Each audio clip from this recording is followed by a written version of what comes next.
Hello everyone, and welcome to the Pisces Guide to Pop Culture. I'm of course your host TJ West, and I'm going to come to you today to talk about something that's book related, but not about the story per se. It is a little related, but I promise it'll all come clear in the end. So, as if you've read the book, or even if you haven't, there's a key scene in which our two leads, Jared and Charlie, are on a little road trip as they're making their way from Huntington, which is in the southern part of West Virginia, to Jared's parents' house up in the northern panhandle. And as a result, they're on the road, they're having this conversation, these walls are coming down, they're bonding about Patsy Cline, among other things. And it's kind of this really, one of the key romantic moments in the book where they kind of first start to realize that they might have feelings for each other. And, I had that on my mind when I was doing my book tour a week and a half ago. And I want to talk a little bit about masculinity today. We're all about feelings here at the Pisces Guide, obviously.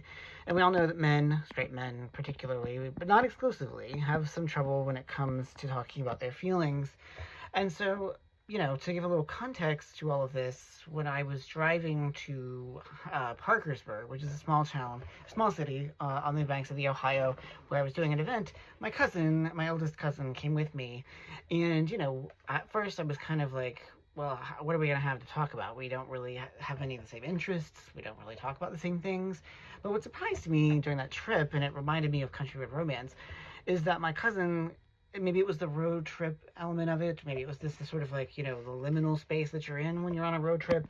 Maybe it was the fact that I'm a gay man and that's, more in tune with my feelings. Maybe it's just my Pisces kind of aura. I don't know, whatever it was.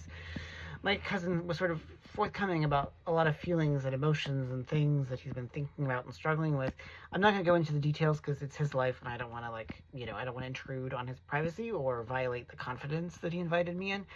More importantly, I think for me, is the fact that we tend to assume that men, and straight men in particular, don't have feelings, or that we don't want them to express them, or they don't want to express them. But I think that what this whole trip revealed to me is that actually straight men and other cisgender men and trans men, all men really, who are sort of like laboring under the tyranny of patriarchy in its way that it convinces men that they don't need feelings or they don't need to talk about them. What this revealed to me is that actually a lot of men of all sorts are craving these connections. And when we allow ourselves as men to sort of communicate with each other in a way that is healthy, that is about feelings and processing those emotions and grappling with traumas, grappling with mental health, that can be so, I don't know, I hesitate to call it spiritual, but it is something akin to a spiritual experience. And I have to admit, I was a little nervous starting out on this trip whether we would have anything to talk about, but as it turns out, that was not a problem. We actually ended up talking pretty much for 3 hours straight. And, it was really quite remarkable because I don't necessarily see myself as someone able to communicate with other men. I have a lot of female friends and a lot of trans friends,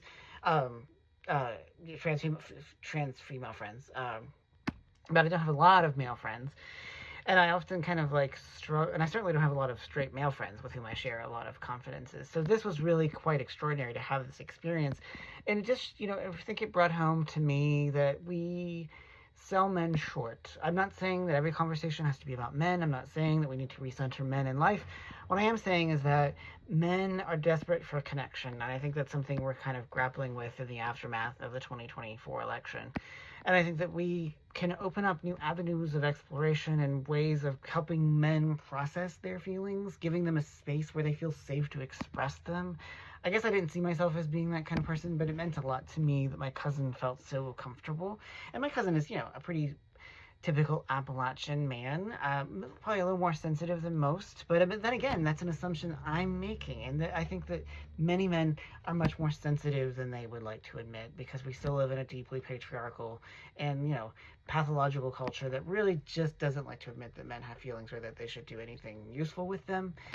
We don't encourage men to be softer or tender. We've lost sight of that somewhere along the line. Instead, we sort of emphasize the brutal parts of it, and, I think we can overcorrect sometimes when we're talking about toxic masculinity. We can sort of paint with too broad a brush. And so I just want to sort of conclude by saying that I think that my cousin and this whole road trip and this whole really amazing experience I had suggests that there are other ways out of this, that there are indeed a lot of men, a lot of cisgender men, a lot of straight men all along the continuum who just want to be able to talk about their feelings and not feel judged and not feel vilified. And I think that, I was glad to provide that. I hope that some of you are too. We have a lot of healing to do as a country and as a world, and I think one way of doing that is to give these men these outlets. As I said, I'm convinced that they're hungry for them. My anecdotal experience admitted, and I think that statistics back this up too, that, there are a lot of men who just want to feel something. And I think that if we can pivot away from the sort of aggression and the violence and the, you know, the the pernicious powers of patriarchy, there is another way. And so I wanted to just share that experience, something that came out of my book tour that was, again, a book adjacent, and thinking about road trips and the sort of strange space that being in a car for 3 hours affords was just something that came up to me, or came home to me. So I want to conclude that. Once again, just to sort of do a little pitch, if you haven't read it already or bought it, I definitely encourage you to do so. I'm very proud of Country Road Romance. It is available, of course, on Amazon and Books A Million and Barnes & Noble, the big sellers, but also your indie bookshops everywhere. I'm not going to list them all by name right now. It's available for Kindle Unlimited, and, of course, my website, tjwest3.com. Some really cool stuff coming up there soon, so I hope you'll tune in. Anyway, that's all for today's edition of the Pisces Guide to Pop Culture. I'm, of course, your host, TJ. Thank you so much for listening, and take care, y'all.